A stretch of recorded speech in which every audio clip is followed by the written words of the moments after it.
Hello friends, आप सबका कक्षा 9 विज्ञान विषय के अध्याय 8 में हार्दिक स्वागत है। कैसे आप सब?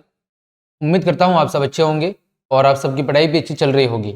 और अगले महीने आपकी अर्धवार्षिक परीक्षा होने वाली है, तो ये हमारे कुछ चैप्टर बच रहे हैं, 1 या 2 चैप्टर जो अर्धवार्षिक तक आएंगे। लगभग चैप्टर 9 तक अर्धवार्षिक में आएंगे और मैं पूरी कोशिश करूंगा कि अर्धवार्षिक से पहले पहले चैप्टर 9 तक पूरा कंप्लीट करा दिया जाए। तो 8 चैप्टर के अंतर्गत 4 क्लासेस ऑलरेडी हो चुकी है। आज हमारी 5वीं क्लास है। क्योंकि चैप्टर काफ़ी बड़ा है और सब टॉपिक भी काफ़ी समझाने लायक है, तो हमने प्रत्येक टॉपिक को अलग अलग क्लास में समझाया है। इसी कड़ी में आज हम गति के समीकरणों की चर्चा करेंगे कि किस प्रकार हम ग्राफीय विधि से गति के समीकरणों को उत्पन्न कर सकते हैं और ये हमारे लिए क्यों जरूरी है, इनका उपयोग कहाँ होगा। इन सभी बातों की बिल्कुल सरल और आसान भाषा में हम व्याख्या करेंगे। उम्मीद करता हूं आपके लिए ये क्लासेस बहुत ही उपयोगी साबित होगी, आपकी जो अभी कुछ दिनों बाद जो अर्धवार्षिक परीक्षा होने जा रही है उसके लिए। तो चलिए शुरू करते हैं। तो बात कर रहे हैं हम गति के समीकरणों की। तो किसी वस्तु के वेग, त्वरण, समय और दूरी, ये 4 राशि है। वेग, त्वरण, समय और दूरी, इन चारों के बीच में जो स्थापित संबंध है, इन स्थापित संबंध को ही क्या कहा जाता है? गति का समीकरण कहा जाता है। मतलब गति के समीकरणों में हम वेग, त्वरण, समय और दूरी, इन चारों के बीच में संबंध का ही अध्ययन करते हैं। ठीक है, इन चारों के बीच संबंध से ही गति के समीकरण बने हुए हैं। जहां पर हमें कहीं 2 चीजें दी हुई होती है, तीसरी ज्ञात करनी होती है, कहीं पर हमें 3 चीजें दी हुई होती है इनमें से, और चौथी चीज ज्ञात करनी होती है। तो गति के मुख्य रूप से 3 समीकरण हैं। कितने समीकरण हैं? 3। पहला है v बराबर u प्लस ए टी, दूसरा है s बराबर U T plus half A T square, और तीसरा है 2as बराबर v square minus you square. क्या कह सकते हैं? v स्क्वायर बराबर यू स्क्वायर प्लस 2as। ये 3 समीकरण हैं, जहां पर u का मतलब क्या है? प्रारंभिक वेग, v का मतलब क्या है? अंतिम वेग, s का मतलब क्या है? दूरी, a का मतलब त्वरण, और t का मतलब किससे है? समय से है। ये थोड़ा आपको ध्यान रखना है। पहला समीकरण v बराबर u प्लस ए टी, दूसरा s बराबर U T plus half A T square, और तीसरा v स्क्वायर बराबर यू स्क्वायर प्लस 2as। क्या कह सकते हैं? 2as बराबर v square minus you square. ठीक, अब जो पहला समीकरण है वो किसके बीच में संबंध बताता है? वेग और समय के बीच में। किसके बीच में? वेग और समय के बीच में संबंध को दर्शाता है। दूसरा स्थिति और समय के बीच में। दूसरा समीकरण किसके बारे में संबंध बताता है? स्थिति और समय के बारे में। और तीसरा स्थिति और वेग के बीच में संबंध को दर्शाता है। कैसे पता लगाया? देखो यहां पर 2 वेग है, 2 वेग की इकाई है और समय है। तो पहला समीकरण वेग और समय के बीच में। दूसरा यहां पर देखो s दिया हुआ है और क्या दिया हुआ है? t और a दिया हुआ है। तो ऐसी स्थिति में स्थिति और समय के बीच में। और तीसरे में क्या है? तीसरे में s दूरी है और वेग है, तो ये स्थिति और वेग के बीच में संबंध को बताता है। ठीक है, ये आपको ज्यादा ध्यान नहीं रखना है, आपको केवल समीकरण तीनों याद होने चाहिए। चलिए, तो इन समीकरणों को हम ग्राफीय विधि के द्वारा भी क्या कर सकते हैं? प्राप्त कर सकते हैं। और आज की क्लास में यही हम सीखेंगे कि किस प्रकार हम ग्राफीय विधि का उपयोग करके, जो हमने पिछली क्लासेस में पढ़ी थी, ग्राफीय विधि द्वारा निरूपण, ठीक है, उस ग्राफ की मदद से इन समीकरणों का उत्पन्न कैसे कर सकते हैं, यही हम आज की क्लास में सीखेंगे। तो चलिए शुरू करते हैं। सबसे पहले बात कर रहे हैं ग्राफीय विधि द्वारा गति के समीकरण से पहले हम पहले ग्राफ को समझते हैं कि आखिर ये ग्राफ है क्या, इसमें कौन कौन सी चीजें शामिल है और इसमें जो लिखी गई चीजें हैं उनका मतलब क्या है, ताकि आपके आगे हमें समीकरण को समझने में या उसे उत्पन्न करने में कोई समस्या न हो। तो मान लिया है कि जो ग्राफ बना हुआ है ये एक समान त्वरित गति से चल रहे एक वस्तु का ग्राफ है। इसका एक समान त्वरित गति मतलब वस्तु के वेग में परिवर्तन तो हो रहा है लेकिन एक समान दर से हो रहा है। तो इस प्रकार की गति को हम क्या कहते हैं? एक समान गति कहते हैं। एक समान त्वरित गति ही कहते हैं कि वेग में जो परिवर्तन है वो एक समान दर से हो रहा है। तो उसका एक ग्राफ दिया हुआ है, जहां पर जो प्रारंभिक वेग है वो u है, जो बिंदु O A पर अंकित है। ठीक, फिर अंतिम वेग वो कहां पर है, बिंदु बी पर है, और वो कौन सा है, उसका नाम है v। तो ए बिंदु पर प्रारंभिक वेग है, यानी कोई वस्तु बिंदु ए से शुरू हो रही है और कहां पे जाके अपनी यात्रा समाप्त कर रही है, बिंदु ए पर जाके अपनी यात्रा समाप्त कर रही है। ठीक है, लगने वाला समय कौन सा है, टी है। टी समय देखो कहां से है, ए से लेकर डी तक या ओ से लेकर सी तक पहुंचने में जो लगा हुआ समय है वो क्या है, वो समय टी है। ठीक, चलिए, और इस टी समय में ही वस्तु का प्रारंभिक वेग u से बदलकर क्या हो रहा है, v हो रहा है। यानी जब वस्तु o बिंदु पर थी तब यहां पर इसका वेग u था, और अंत में जाते जाते जब वस्तु यहां तक पहुंची है t समय तक, तो इसका वेग u से बदलकर कितना हो रहा है, v हो रहा है। ठीक है, हमने क्या किया, बिंदु B से दो लंब, एक BC और एक BE, बिंदु B से दो लंब, एक BE जो कि इस ऊर्ध्वाधर रेखा पर y अक्ष पर, और दूसरा BE और एक BC, ये BC कहां पर, x अक्ष पर। हमने दो लंब की क्या की है, रचना की है, एक समय वाली रेखा पर और दूसरा वेग अक्ष पर हमने डाला है। ठीक है, यहां पर देखो जो BE लंब है वो इस वेग वाले अक्ष पर है, क्योंकि ये ऊर्ध्वाधर रेखा वेग को प्रदर्शित कर रही है, और जो ये BC लंब आपको दिख रहा है ये किस पर है, समय अक्ष पर है, जो किसको, समय को रिप्रेजेंट कर रही है। ठीक, ये हमने अभी ग्राफ के बारे में मोटी मोटी बातें जानी है कि किसी वस्तु का वेग u से शुरू होकर अंतिम समय तक v तक पहुंच रहा है, समय लगने वाला t है।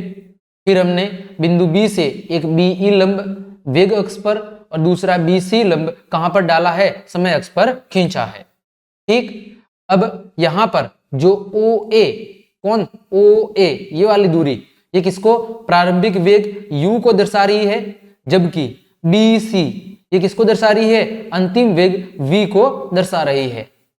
O से A तक की जो ये दूरी है, ये वाला भाग, ये किसको दर्शा रहा है, u जो कि प्रारंभिक वेग है, और ये B से लेकर बिंदु C तक ये किसको दर्शा रहा है, v जो कि अंतिम वेग है। ठीक, अब बढ़ते हम सबसे पहले वेग और समय के बीच का संबंध या समीकरण, यानी गति के प्रथम समीकरण का निरूपण, कि गति के प्रथम समीकरण को हम ग्राफ के जरिए कैसे उत्पन्न कर सकते हैं।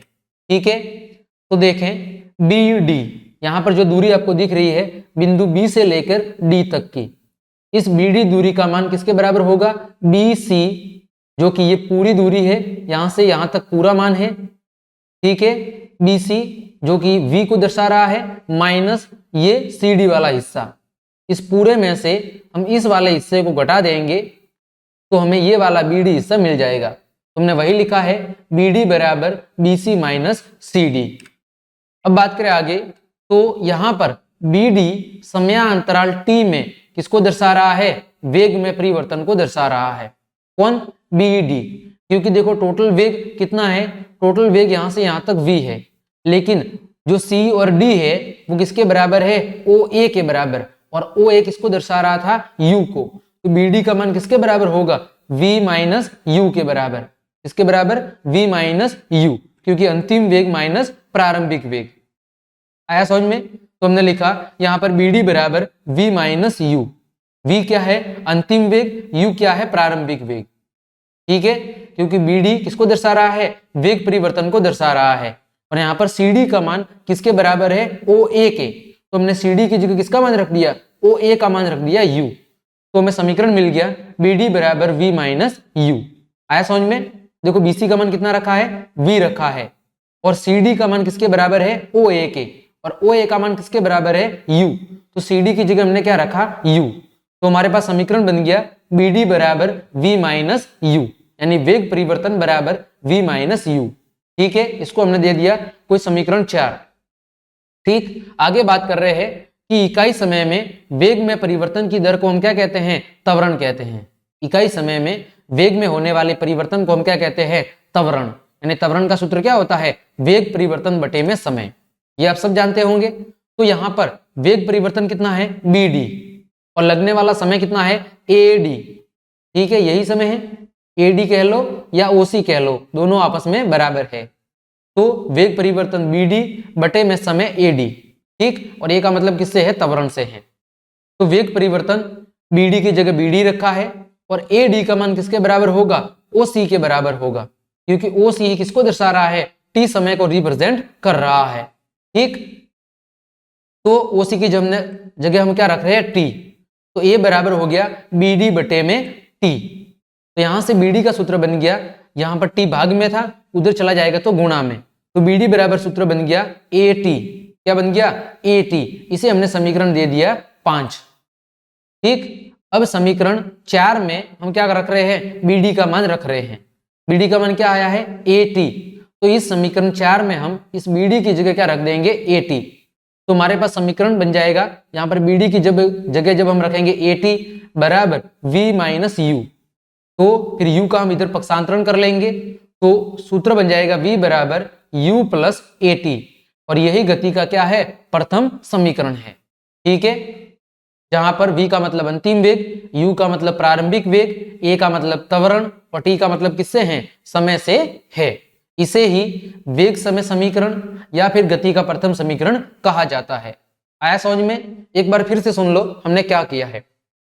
यहां पर हमने BD लिया है, BD किसको दर्शा रहा है, वेग में परिवर्तन को। देखो यहां से लेके B से लेकर C तक का वेग किसको दर्शा रहा है, V को, और ये जो C से लेकर D तक का हिस्सा है ये किसको दर्शा रहा है, U को। तो BD क्या होगा, टोटल जो BC है, BC में से BD को घटाना है, तो V माइनस U ये किसको दर्शाएगा, इस BD के मान को दर्शाएगा जो कि वेग परिवर्तन को दर्शा रहा है। ठीक, हमने वही लिखा है BD बराबर V माइनस U। फिर हमें पता है त्वरण क्या होता है, वेग परिवर्तन बटे में समय, तो वेग परिवर्तन कितना है, V माइनस U बटे में समय कितना है, T है।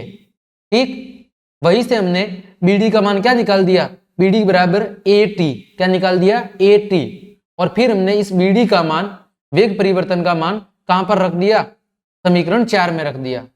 ठीक है, तो हमारे यहां से समीकरण मिल गया V बराबर U प्लस AT, और यही गति का पहला समीकरण है। चलिए आगे बढ़ते हैं।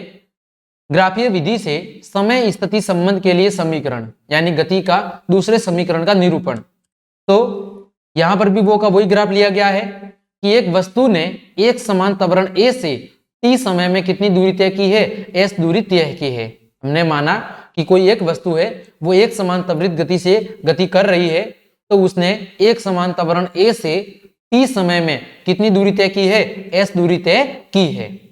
अतः दिए गए ग्राफ में वेग समय ग्राफ ए बी के नीचे गिरे हुए क्षेत्र OABC, कौन सा क्षेत्र, OABC, देखो ये O, ये A, ये B और ये C, इस गिरे हुए क्षेत्र के द्वारा हम क्या करेंगे, यहां पर तय की गई दूरी की गणना करेंगे। तो ये जो क्षेत्र OABC ये किसके बराबर होगा, इस एक समान त्वरण गति से चल रही वस्तु के द्वारा तय दूरी या विस्थापन के बराबर होगा। तो यहां पर दूरी या विस्थापन का मान किसके होगा, ये जो छायांकित भाग आपको दिख रहा है OABC, ये वाला हिस्सा, ये और ये वाला हिस्सा किससे मिलकर बना है, एक तो देखो यहां पर चतुर्भुज है OADC और दूसरा त्रिभुज है ABD। तो चतुर्भुज OADC का क्षेत्रफल प्लस त्रिभुज ABD का क्षेत्रफल। तो चतुर्भुज जो यहाँ पर कौन सा चतुर्भुज है, समांतर चतुर्भुज, क्योंकि आपने सामने की भुजा आपको समांतर दिख रही है। तो समांतर चतुर्भुज का क्षेत्रफल क्या होता है, आधार गुणा ऊंचाई। तो आधार कितना है OC और ऊंचाई कितनी है OA। ठीक है, तो OA गुणा OC, OA क्या है, आधार है, सॉरी OA क्या है, ऊंचाई है, और OC क्या है, आधार है, प्लस त्रिभुज का क्षेत्रफल 1/2, आधार कितना है AD और ऊंचाई कितनी है BD। ठीक, अब OA का मान कितना है OA, इसका मान U है, OC का मान किसके बराबर है, T के बराबर है, और BD का मान ये किसके बराबर है, AT के बराबर, जो कि अभी हमने पीछे पढ़ा था। ठीक, इन सभी मानों को हम इस समीकरण में रख देंगे। तो OA की जगह हमने रखा U, OC की जगह रखा T, AD की जगह रखा T और BD की जगह क्या रख दिया, AT रख दिया। तो यहां से हमें समीकरण मिल गया S बराबर UT plus half AT square. यही गति का क्या है, दूसरा समीकरण है, जिसे समय स्थिति समीकरण या गति का दूसरा समीकरण कहा जाता है। ठीक है, बिल्कुल सरल है। हमें इस छायांकित भाग का क्षेत्रफल निकालना था जो ओ ए बी सी से मिलकर बना है। तो ये दो भागों से मिलकर बना है, एक समांतर चतुर्भुज और एक त्रिभुज। तो इन दोनों के क्षेत्रफल को हमने जोड़ लिया और इस प्रकार हमें गति के दूसरे समीकरण की प्राप्ति हो गई। अगला है तीसरा समीकरण, जिसे वेग स्थिति समीकरण या फिर गति का तीसरा समीकरण कहा जाता है। तो यहां पर भी हमने माना कि वस्तु के द्वारा एक समान त्वरण ए से t समय में तय की गई दूरी को हम ग्राफ के नीचे समलंब चतुर्भुज, कौन सा समलंब चतुर्भुज ओ ए बी और सी, कौन सा ओ ए बी सी के द्वारा घिरे गए क्षेत्रफल के द्वारा क्या करेंगे, प्रदर्शित करेंगे। ठीक है, तो यहां पर जो तय की गई दूरी है वो किसके बराबर होगी, इस समलंब चतुर्भुज ओ ए बी सी के क्षेत्रफल के बराबर होगी। तो समलंब चतुर्भुज का क्षेत्रफल क्या होता है, समलंब चतुर्भुज का क्षेत्रफल होता है 1/2 समांतर भुजाओं का योग गुणा समांतर भुजाओं के बीच की दूरी। ये किसका सूत्र होता है, समलंब चतुर्भुज का सूत्र होता है, समलंब चतुर्भुज के क्षेत्रफल का। तो यहां पर हमने मान रखना है समांतर भुजाओं का योग। तो देखो समांतर भुजा कौन सी है, ओ ए बराबर, एक तो देखो कौन सी है ओ ए और सी डी, और दूसरी कौन सी है, दूसरी है बी सी, दूसरी कौन सी है बी और सी। ठीक है भाई, समांतर भुजा कौन कौन सी है, एक तो है ओ ए, कौन सी है ओ ए, और ओ ए के समांतर कौन सी भुजा है बी सी। ये वाली भुजा और ये वाली भुजा आपस में क्या है, समांतर है। तो समांतर भुजाओं का योग तो हमने रखा ओ ए प्लस बी सी गुणा समांतर भुजाओं के बीच की दूरी। तो बीच की दूरी कितनी है, बीच की दूरी या तो मान लो आप ए डी या मान लो ओ सी। तो हमने माना बीच की दूरी कितनी है, ओ सी है। अब ओ ए का मान कितना है, ओ ए का मान यू है ना, जो कि प्रारंभिक वेग के बराबर है। बी सी का मान कितना है, बी से लेकर सी का मान कितना है, वी है, जो कि अंतिम वेग को रिप्रेजेंट कर रहा है। और ओसी किसको रिप्रेजेंट कर रहा है, समय को। तो ओसी का मान कितना है, टी है, वही मान हमने यहां पर रख देना है। ओ ए की जगह रखा यू, बी सी की जगह रखा वी, ओ सी की जगह रखा टी। तो हमें समीकरण क्या मिल गया, यहां से हमें समीकरण मिल गया S बराबर 1/2 u प्लस वी गुणा टी। ठीक है, यहां से समीकरण मिला 1/2 u प्लस वी गुणा टी। यही समीकरण हमने यहां पर लिखा है, S बराबर 1/2 u प्लस वी। ठीक है, u प्रारंभिक वेग, v अंतिम वेग गुणा समय। अब हम क्या करेंगे, वेग समय संबंध जो अभी हमने पीछे पढ़ा था, ठीक है, उसमें हमने क्या पढ़ा था, v बराबर u प्लस ए टी। ये कौन सा समीकरण है, गति का पहला समीकरण। यहां से हमें किसका मान निकालना है, यहां से हमें t का मान निकालना है। तो देखो ए टी बराबर क्या हो जाएगा, v minus you. A T बराबर क्या हो गया, v माइनस यू। तो t का मान किसके बराबर हो जाएगा, v माइनस यू बटे में a के बराबर। ठीक है, तो t का मान हो गया v माइनस यू बटे में a। ये मान हमें कहां पर रखना है, समीकरण 3 में रखना है। ठीक है, तो क्या बनेगा, s बराबर 1/2 फिर u प्लस v, तो u प्लस v गुणा t की जगह क्या रखना है, v माइनस यू बटे में a, ये वाला मान। तो v माइनस यू बटे में a ये रख दिया। अब देखो s बराबर 1/2, देखो सूत्र बन गया a plus B a minus B. भाई देखो v plus U v minus U, और आप सबने सूत्र पढ़ा होगा a माइनस बी गुणा a प्लस बी बराबर क्या होता है, a square minus B square. तो यहां पर क्या हो जाएगा, इस पूरे का मान हो जाएगा v square minus you square बटे में ये a। ठीक, a को हमने 2 के साथ लिख लिया, तो 1/2 a गुणा v square minus you square बराबर s, ये बन गया। फिर इस 2a को हमने इधर भेज दिया गुणा में, तो क्या बन गया 2as बराबर v square minus you square. फिर यू स्क्वायर माइनस का है तो हमने इधर भेज दिया तो प्लस में, तो सूत्र बन गया v स्क्वायर बराबर यू स्क्वायर प्लस 2as। और यही गति का क्या है, तीसरा समीकरण है, और वही हमने यहाँ पर किया है। तो इस प्रकार ये वेग स्थिति संबंध समीकरण कहलाता है या गति का तीसरा समीकरण कहलाता है। तो उम्मीद करता हूं तीनों समीकरण आपको अच्छे से समझ में आए होंगे। तो क्लास देखने के लिए आप सभी को धन्यवाद। अगर आपको क्लास पसंद आई है तो लाइक, कमेंट, शेयर और सब्सक्राइब जरूर करें। धन्यवाद।